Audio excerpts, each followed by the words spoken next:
this came very unexpectedly, and we didn't plan for this at all.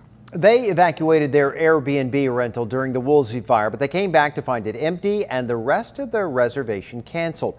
Well, now that newlywed couple is staying with family here in San Diego, trying to get back on their feet. And our 10 News reporter Matt Boone has the response from the Airbnb owners on why they kicked them out. The Woolsey Fire broke out the afternoon of November 8th, quickly burning south from Ventura County along the edge of the San Fernando Valley. I could see just the fire burning on the hill.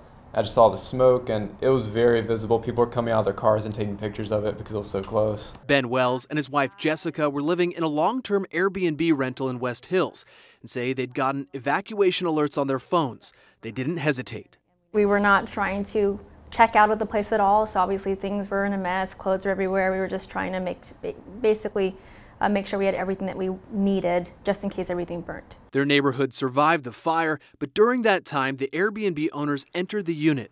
We went in, we opened up the door, and we just absolutely couldn't believe the mess that we saw. I mean, literally, there was clothes all over the floor. I mean, trash. There were toothpicks, you know, those little picks that you do.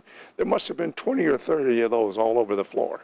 Larry Hanna and his wife Jerry said that was enough to kick them out. It became obvious that we weren't going to let them come back. Then we decided we're just going to go ahead and clean everything up and get it ready because we didn't want to leave it like that. That was news to Jessica and Ben, who said they'd paid their rent through May. When Ben came back on the 17th, he found some of his belongings stuffed into trash bags. Others were missing. At that point, I was in shock. I was really shaken. The unit had been cleaned out. The Hannas claim they had to pay a contractor $1,200 to fix the damages. They say they still have a bunch of the Wells' belongings in their shed. Both parties say they're waiting on Airbnb to resolve their dispute. We're still currently figuring it out. It's been very traumatic. Matt Boone, 10 News. We reached out to the Airbnb. They sent us this statement reading in part, quote, "We are urgently investigating this incident to better understand what happened."